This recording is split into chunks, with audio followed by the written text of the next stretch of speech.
Hello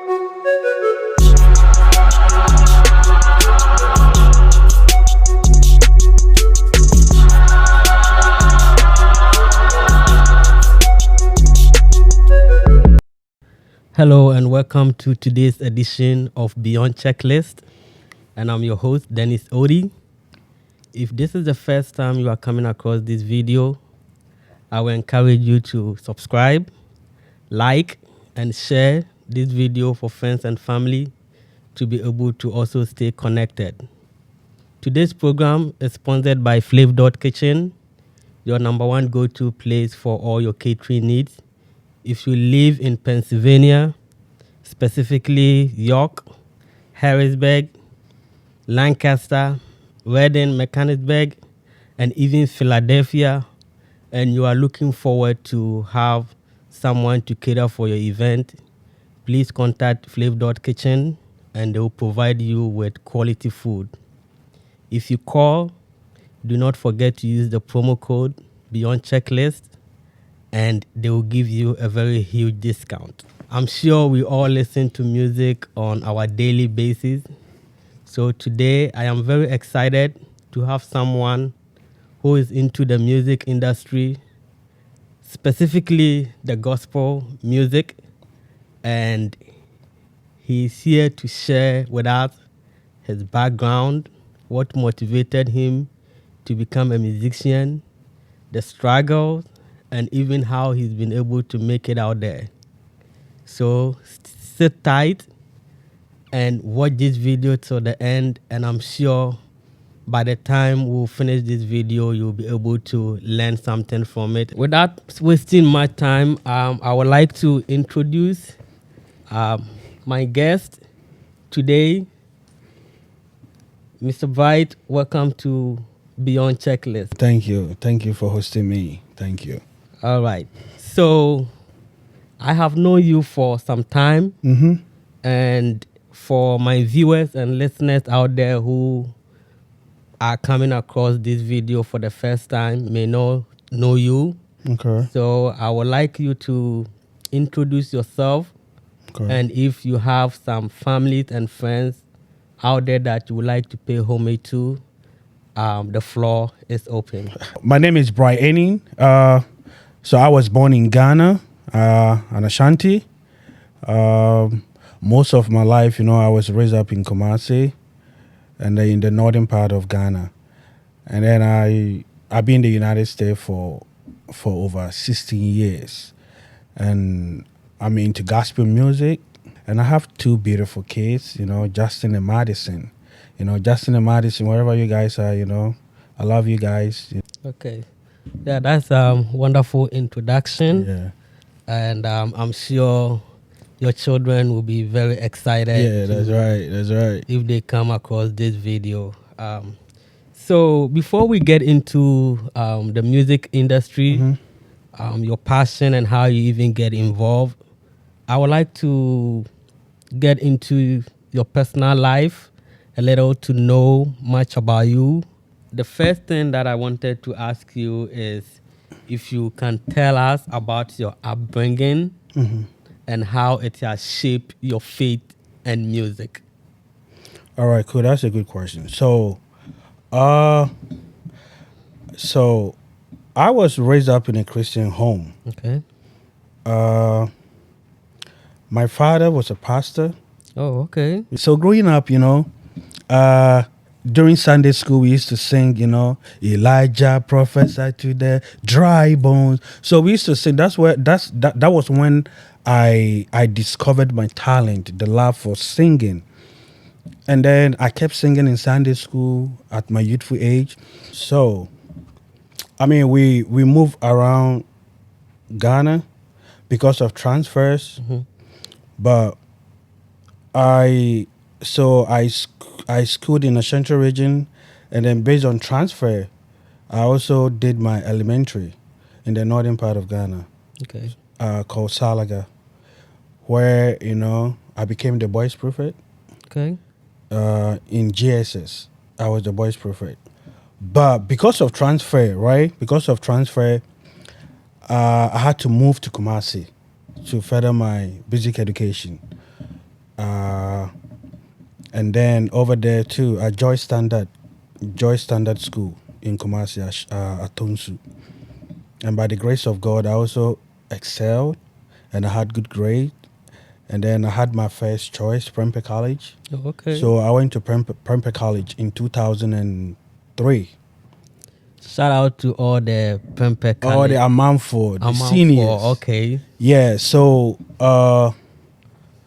and then I completed in 2006. So at Prempeh College, I also joined the Gospel Singers. I joined the Gospel Singers where I became what you call it. I became the assistant music director in 2006. And at the same time, Prempeh College, I was the XU secretary. Okay. 2006. From there, I went to Christian Service University where I did business administration. I majored in marketing. Okay. And then from there, I moved to the United States. That was 2010, and I moved to the United States. Okay. Yeah. So it looked like the music has been right from your infancy. Oh yeah. I used to sing on stage, and I'll be crying. Okay. Because like like at your younger age, sometimes you might be singing and you might forget the lyrics, and then you feel so embarrassed, and then okay. and then you start crying on stage, and then they'll start clapping for you and stuff. So I started developing that kind of talent and the courage to be able to sing on stage.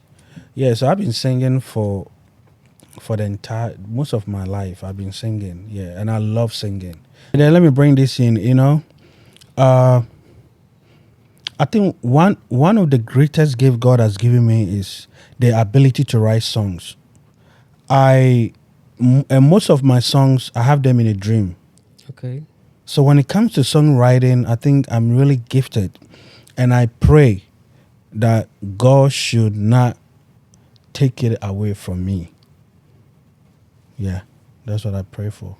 Wow, that's very interesting because I know some folks who may have the voice to sing, but they cannot write it. Exactly.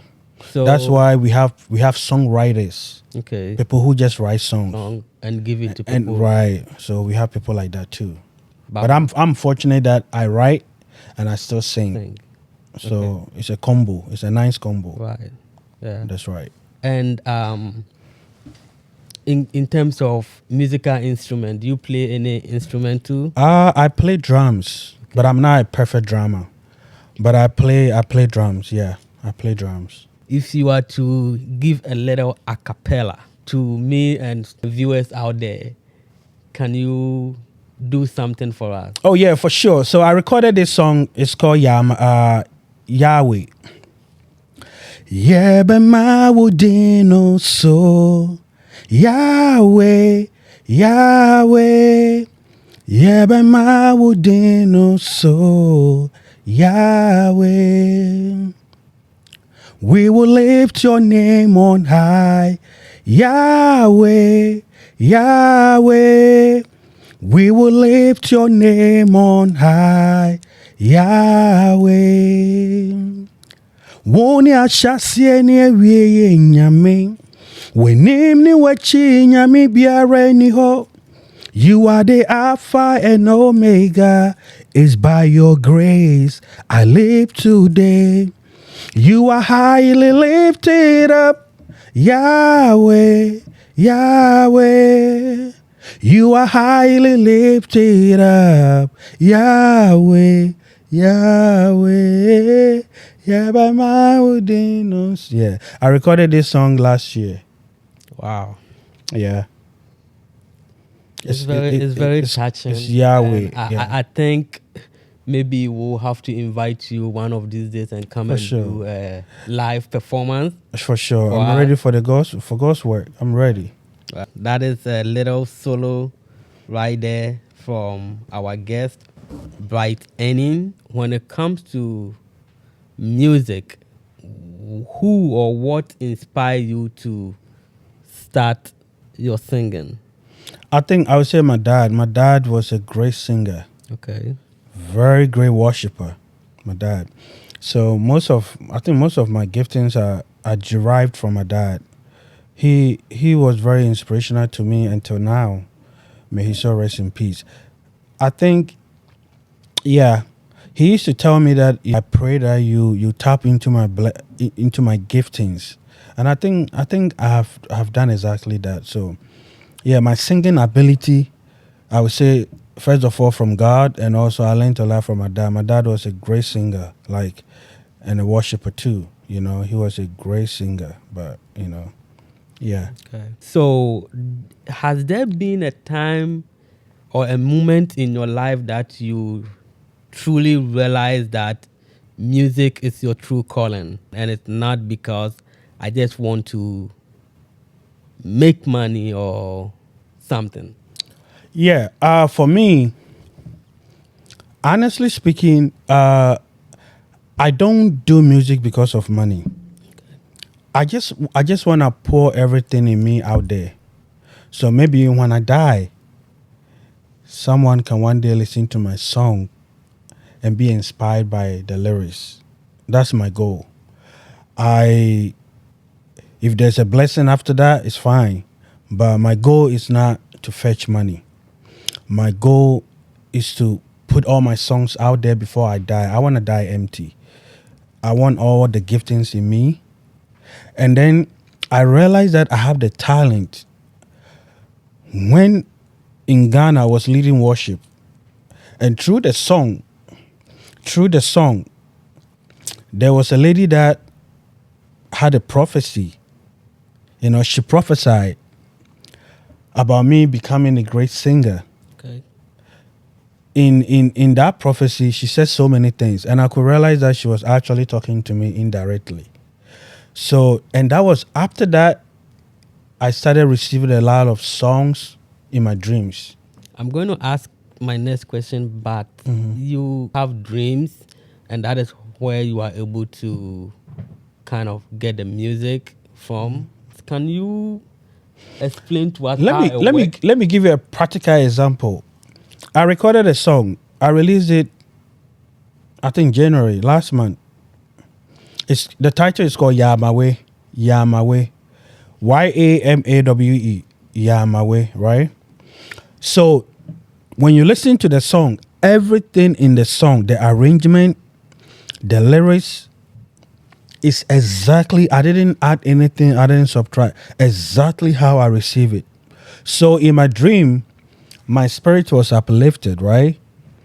And then I went to a place that there were so many people in white, so many that I would say the angels. They were, and there was a big door. So there was a guy who was standing in front of the door, right? And then I could hear people sing in a uniform voice, like a mass choir.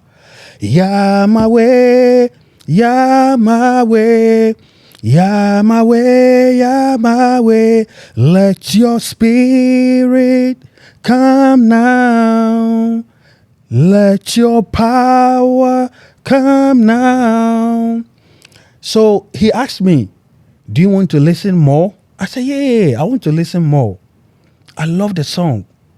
So And then when you say, and he asks you, that doesn't mean like the guy at the you gate. are seeing an image or something. Yeah, it was a clear picture, like the vision. It was clear. So he said, do you want to hear more? Yes, I said, yes, I want to hear. Then he held my hand, right? And he opened the door. And then when he opened the door, I saw them. It was a lot of people singing, yeah, my way. And then he said, this is what we do every day for you guys on earth. Every day, this is how we ask God to bless you guys. That we ask God that his blessings, his mercy, his glory, his healing should come down on earth. And then he said, do you like the song? I said, yes. And then he told me that I want you to go and record this song, right? And guess what? The moment my eyes open, right, in the dream, he the producer of the song name just popped on my head. I've never spoken to him before. I've never worked with him before. His name and the image just pop on my head, right? So, and for me, anytime I receive song, I write it down, because if you don't do, you might forget. So I have a voice recorder on my phone. So however it is, I will just record the raw vocals. That's what I do. On my songs. So I recorded it, and then the arrangement, because I could hear the instrumentation, the arrangement, the modulations, everything. I heard everything. So when I found the producer, I explained it to him how I want the song to be, and the guy killed the song. He killed it. His name is Mike. He's a producer. He's part of the Team Trinity, Ghana. I think one of the greatest choir in Ghana. He's part of the team. He's a producer, music producer, one of the greatest producers in Ghana. I salute you, Mike. You did great work with that track. Yeah, my way. So yeah, when you receive it, the lyrics are given to you. Sometimes you don't really get a clear vision picture, but you can at least get 3 or more lines, and you can know the structure of the song, like how you can structure the song, because maybe some lyrics might be given to you. You know what I'm saying? Yeah. So you can receive it in so many ways. Yeah. So has there been a time in your life where you got this vision and you wake up and you couldn't remember the song? Yeah, it has happened to me before. That's why I started recording.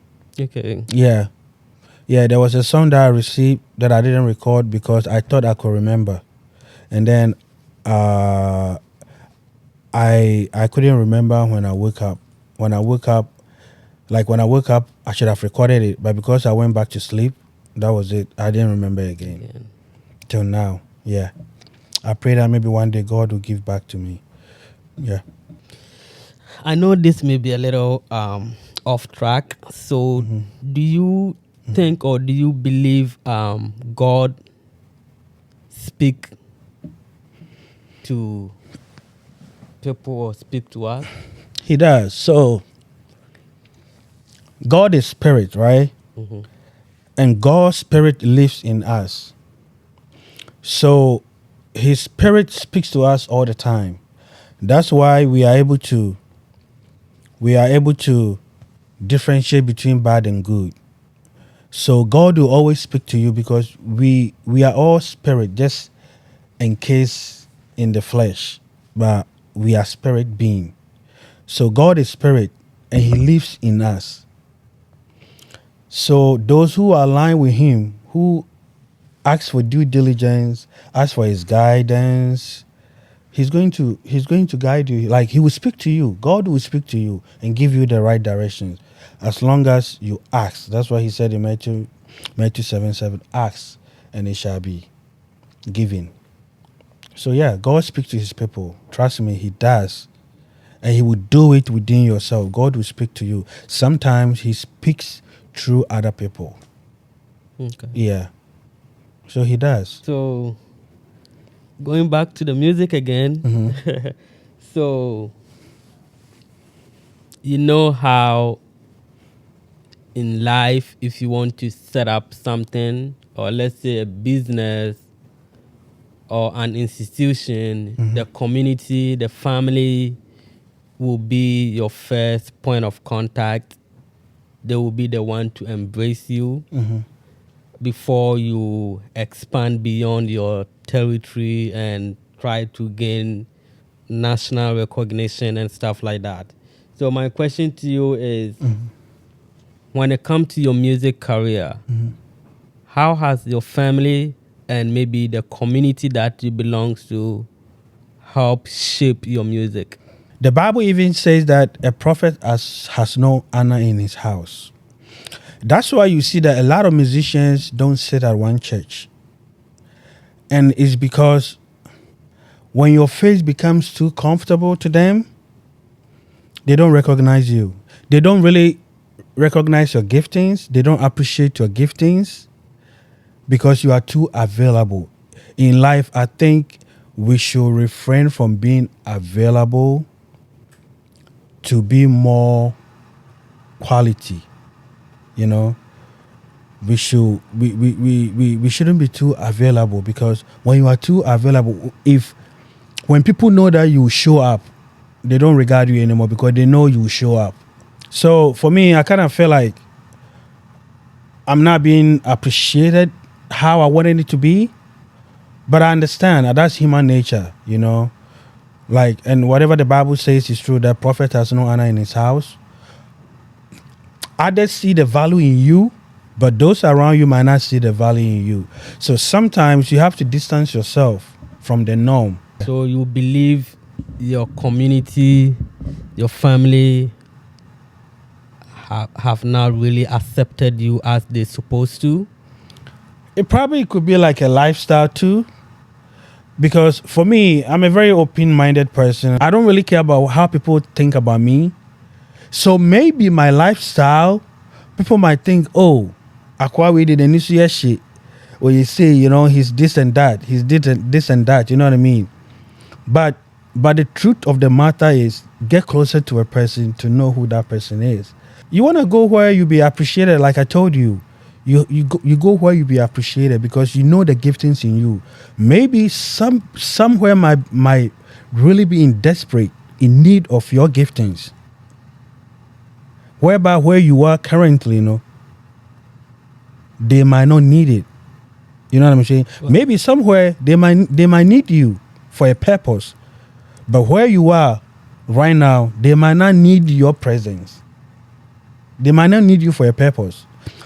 So that's what I'm saying. In life, you do self-actualization and then you realize, I should have done this, I should have done that. I made a lot of mistakes here. Now, I'm not going to repeat the same mistakes again. That's what I'm saying. Talking about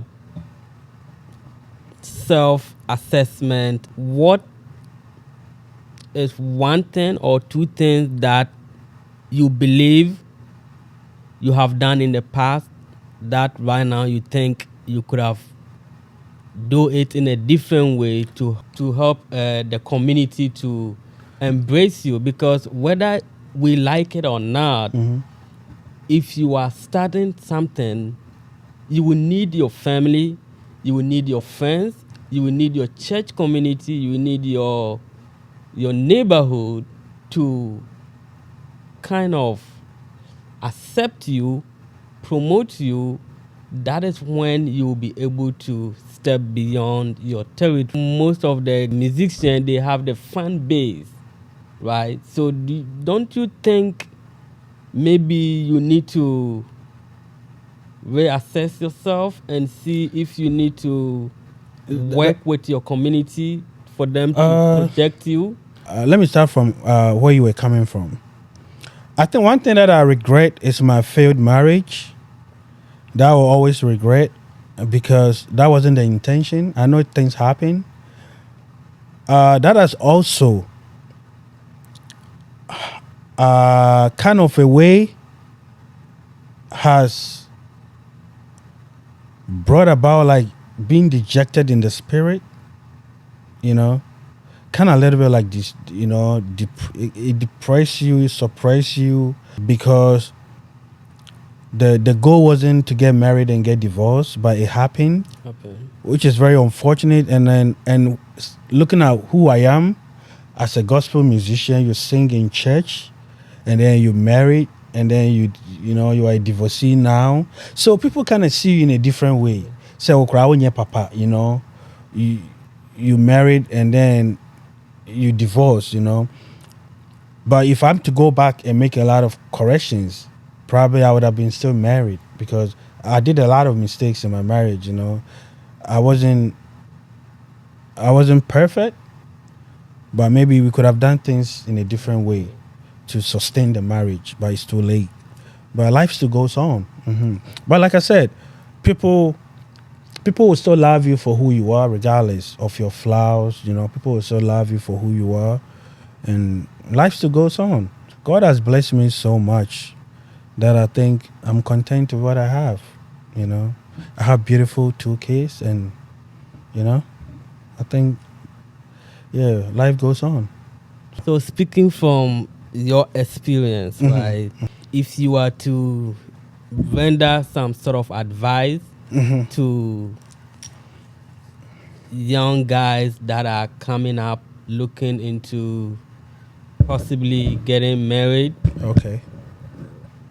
what advice do you think you would give to them so that they'll be able to sustain their marriage? I think I would say, from based on my experience, do not ignore the red flags in a relationship.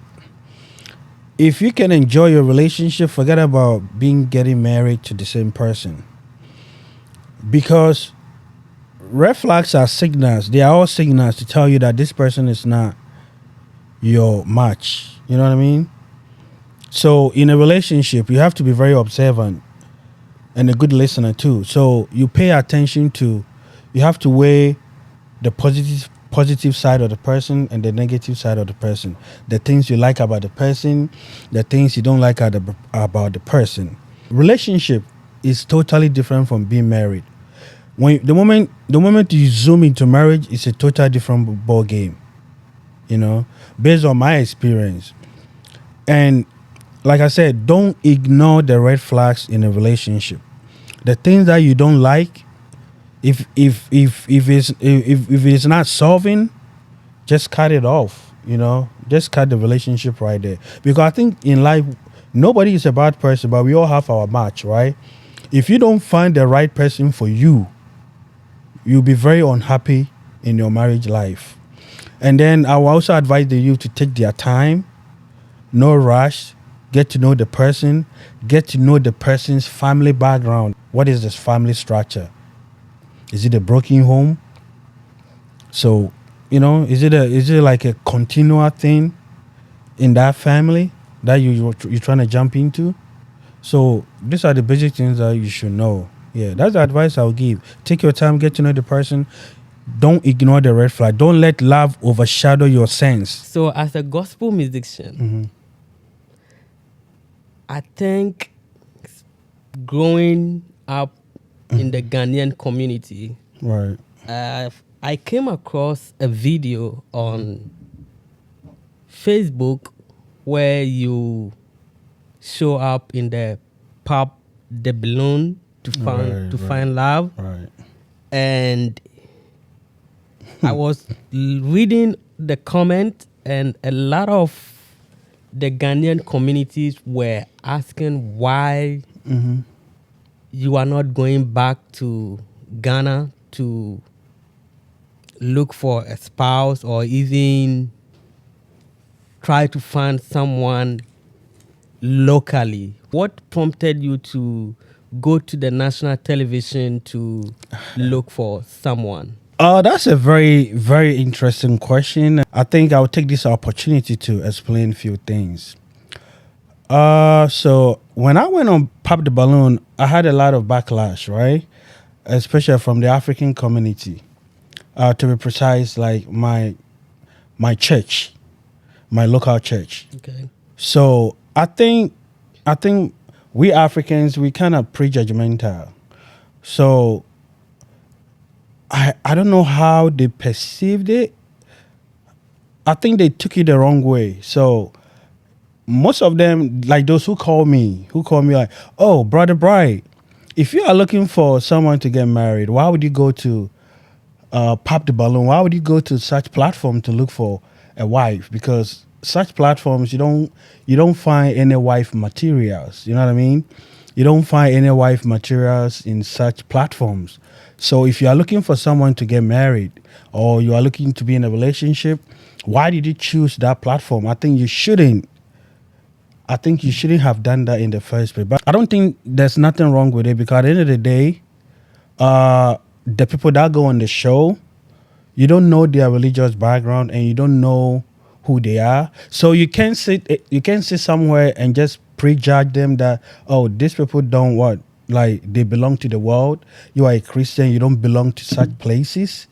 I think sometimes we should, especially we the African, that it kind of make us hypocrite. But I feel like in life, whatever you feel like you want to do, as long as in your heart you feel like there's nothing wrong with it, I think you should go for it.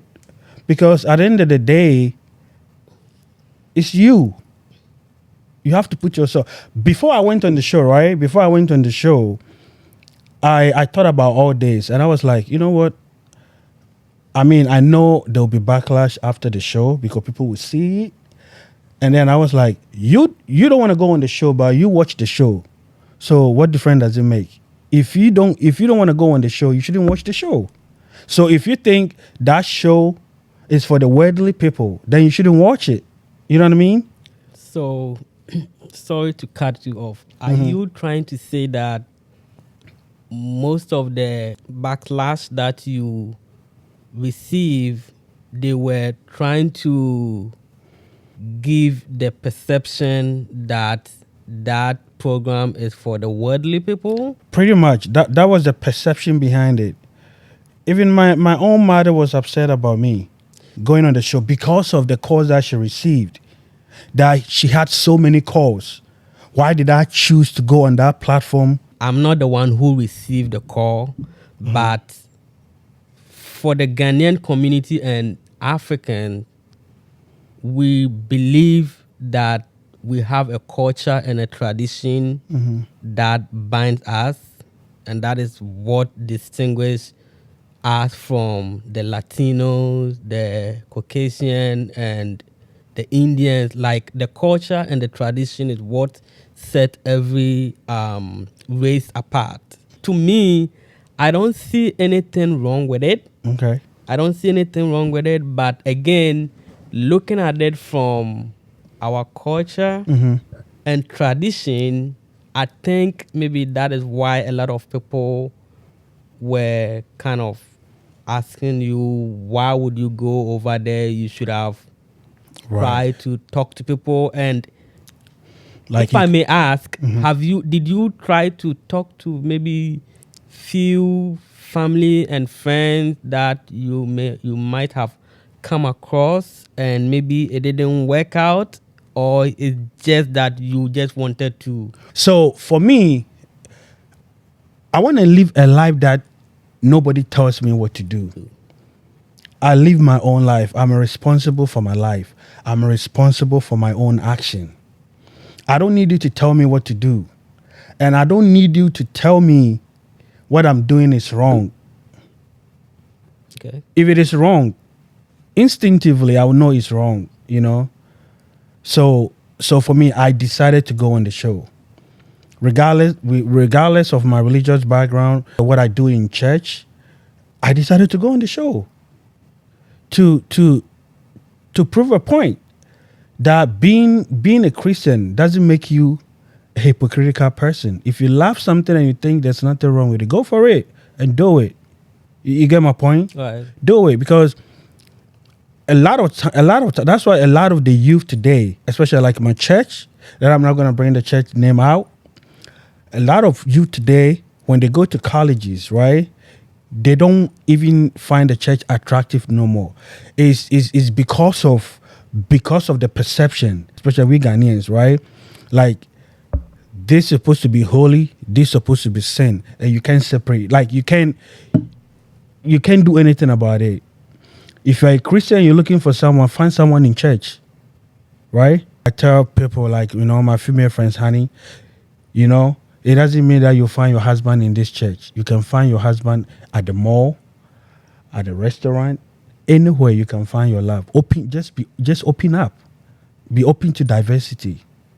And then embrace other culture. You never know. You know what I mean? Okay. So I don't feel bad for going on the show. So if you were to give one advice to individuals out there who are also Christian or in a certain religious belief, that they want to explore their love beyond their territory, would you encourage them to? Absolutely, yes. Yes. Be open. Because So what if your better half is not a Ghanaian? How would you know? Right. Like exploit, especially like we here, we're an American here. This is the whole world. Everybody is here all over the world.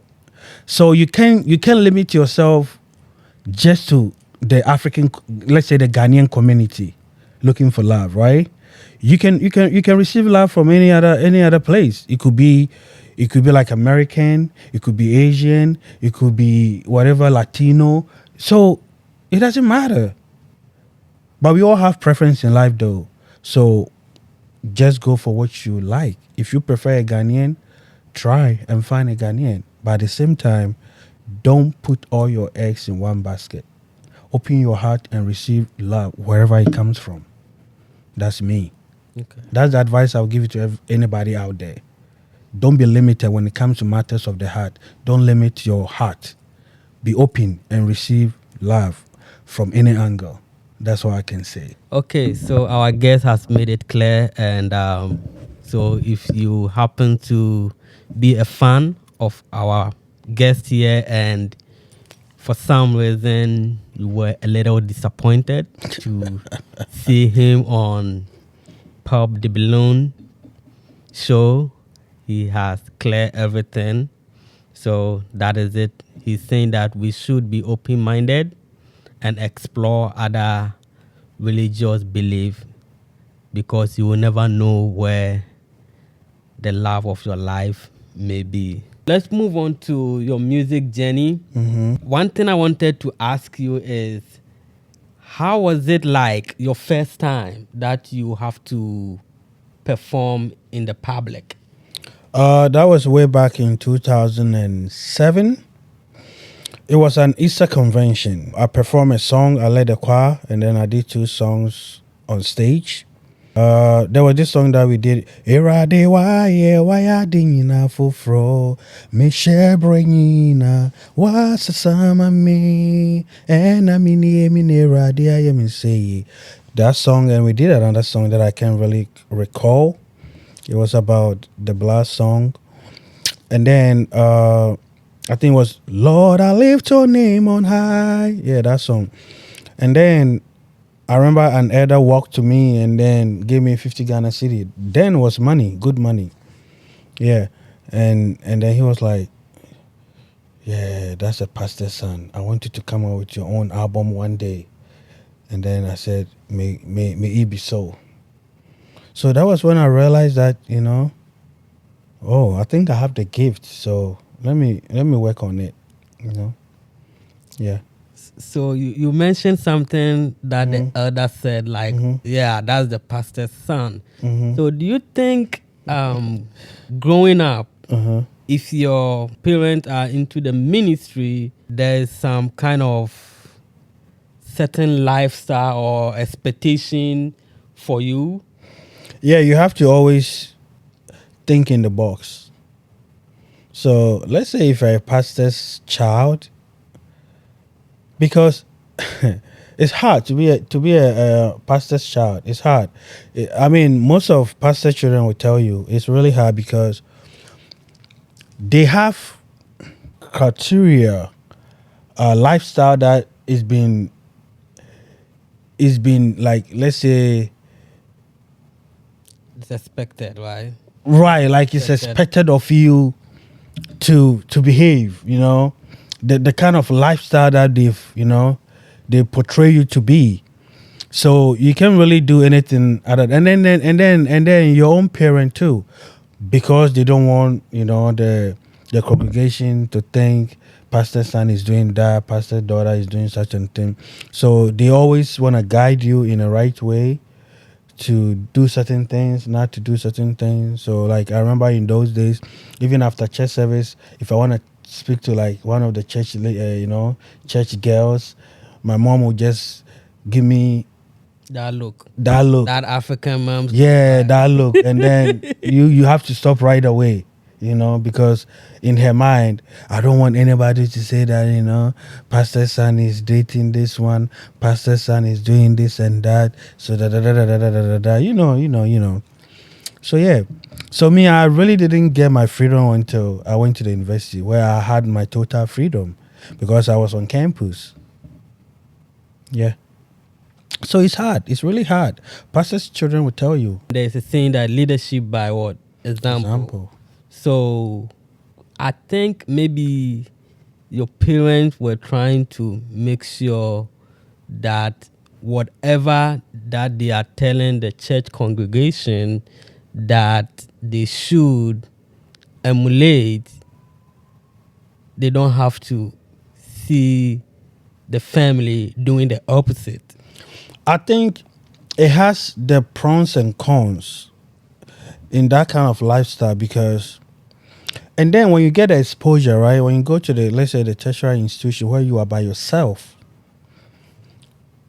and then you are very curious to know what is out there because you have been Kind of refrained, you have been engaged or refrained from all those things for so many years of your.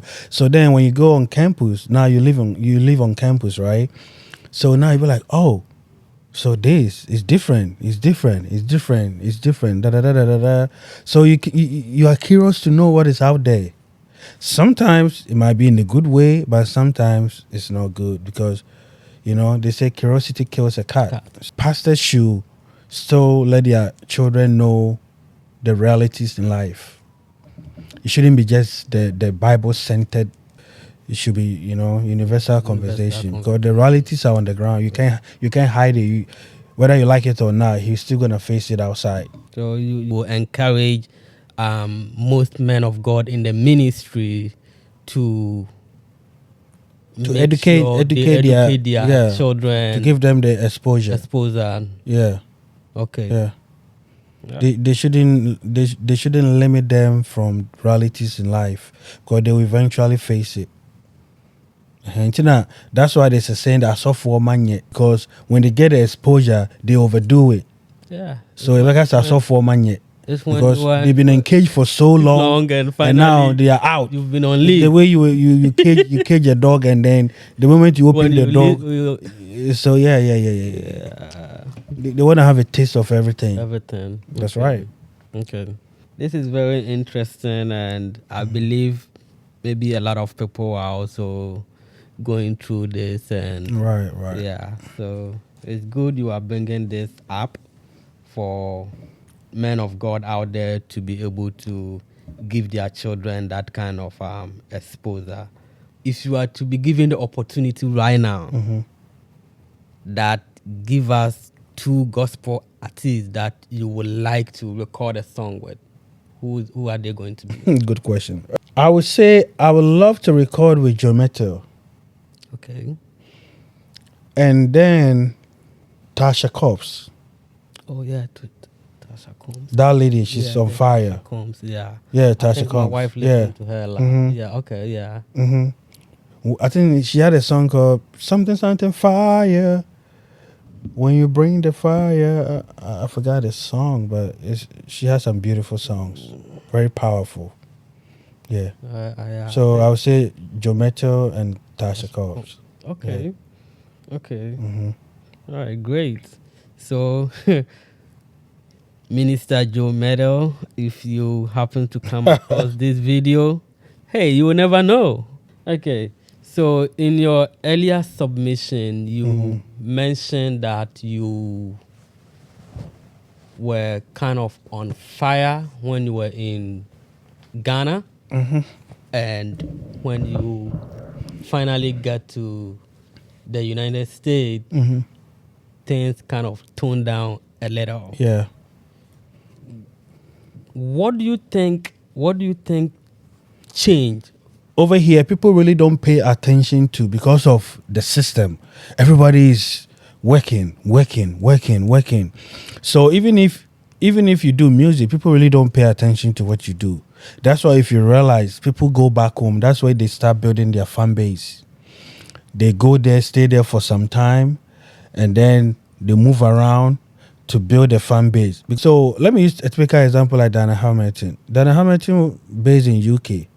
But now, almost like she lives in Ghana, moving around with her away concert, Accra, Kumasi. That's where you put your name out there.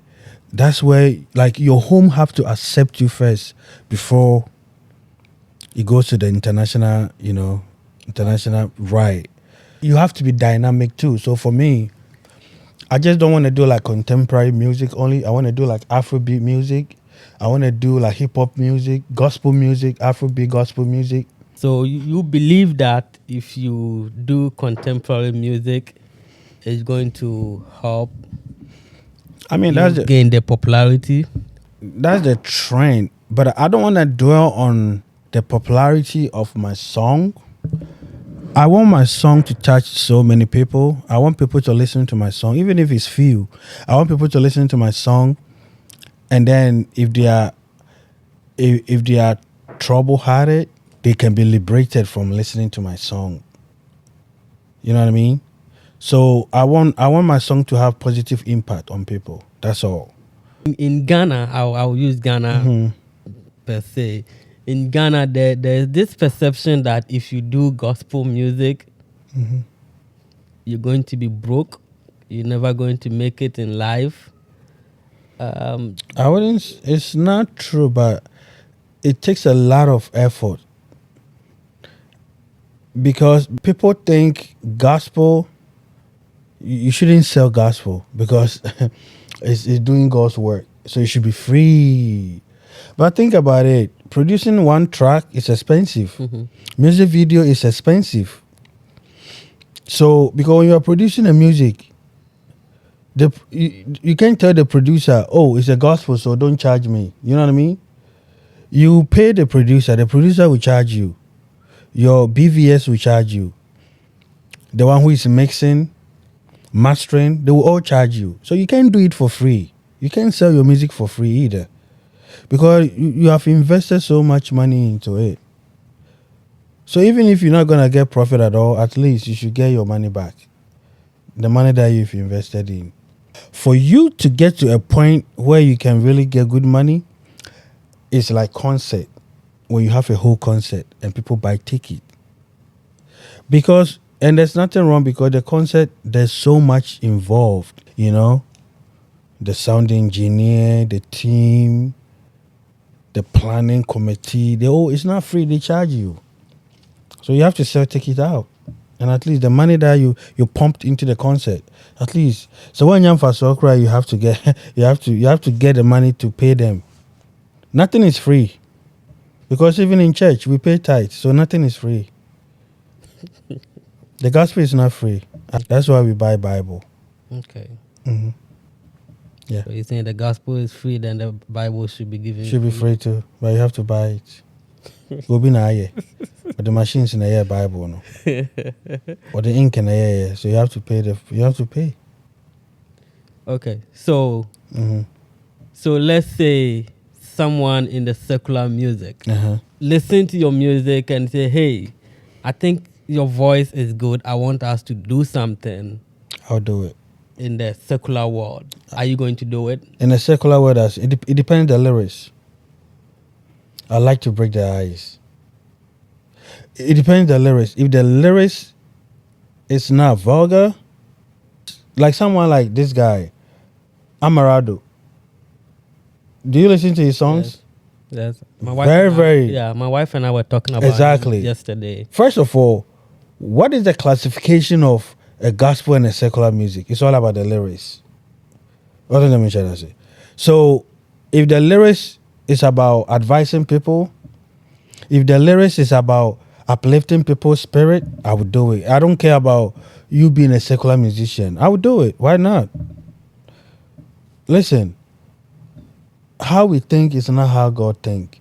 You don't know who God loves. You don't know who He doesn't love.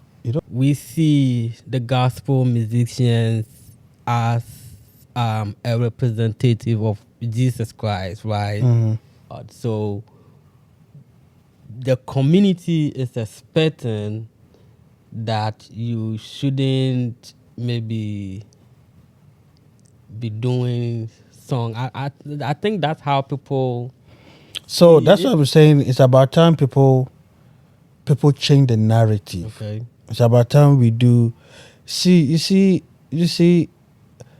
we take things too personal.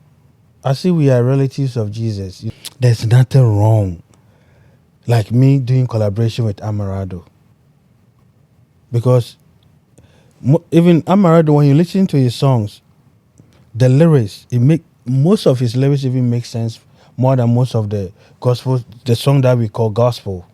It's not about the person, it's about the content, the lyrics of the song. So my next question that I wanted to ask is, within the next few years, how do you see yourself as far as your music career is concerned? I wanna, like this summer, I'm planning to host a concert this summer in June. I'm planning for the first time. I want to do that in American here. I want to host a concert and invite other artists to come, and then we worship the Lord together. We praise His holy name. So that's my goal for summer. And I also want to be in a position that I can also produce other artists who have the talent. That's very good. My next question to you is, do you have a manager? I don't have a manager. I don't. And do you think for an upcoming artist who is trying to break into the music industry, very competitive, I think don't have a manager?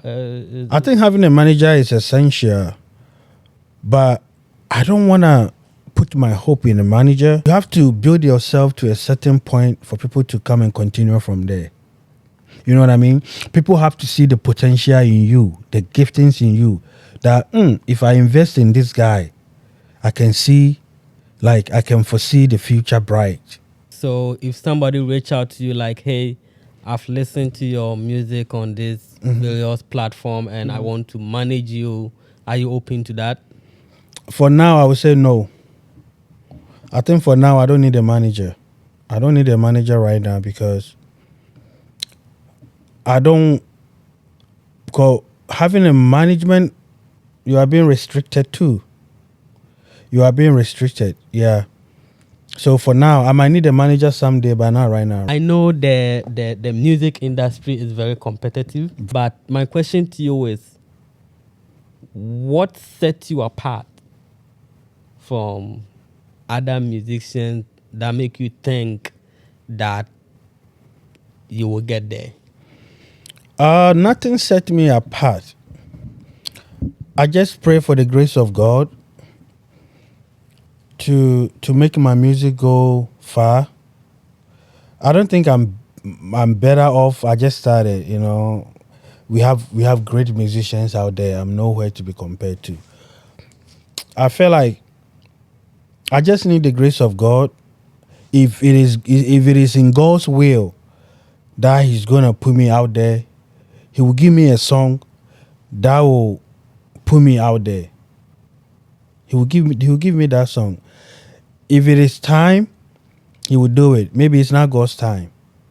So I have to do my part and I allow God to do His part.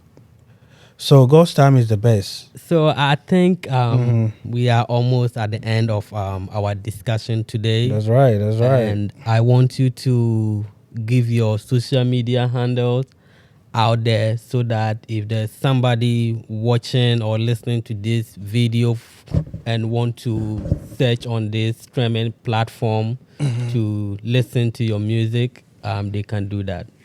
Well, so brightening, all social media handles. When you type brightening, Instagram, YouTube, you'll find me. Listen to my songs and share with friends, you know. So I recorded a song called "Yeah My Way."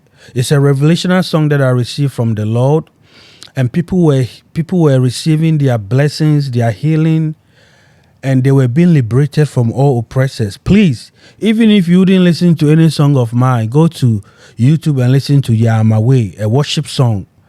The name of God for 2026 is "Yeah My Way."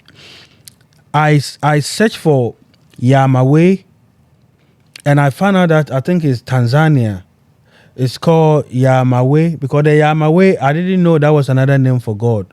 God of glory. That was the explanation that was given to me in the. So "Yeah My Way," but when you Google "Yeah My Way," I think Tanzania is like king of rock or something. So I was like, oh, okay, God still speak to his people. So please listen to that song, pray with it, and then you can call me back. So search for our guest on your Yeah. YouTube channel by typing the first name Bright and the last name Enin. It's going to be under the screen. Take a look at it, listen to some of his music, use it to pray. Even when you are working out, you can listen to some of them. It's Yeah. going to motivate you. All right, we've come to the end of today's segment. My name is Dennis Odi. And as I always say, thank you for making time to watch this video to the end. Do not forget to like, subscribe, and share for friends and family to also listen and watch this video so that they will always feel connected. Again, the program is Beyond Checklist. Thank you for watching. And until next time, I want to say goodbye and have a blessed day.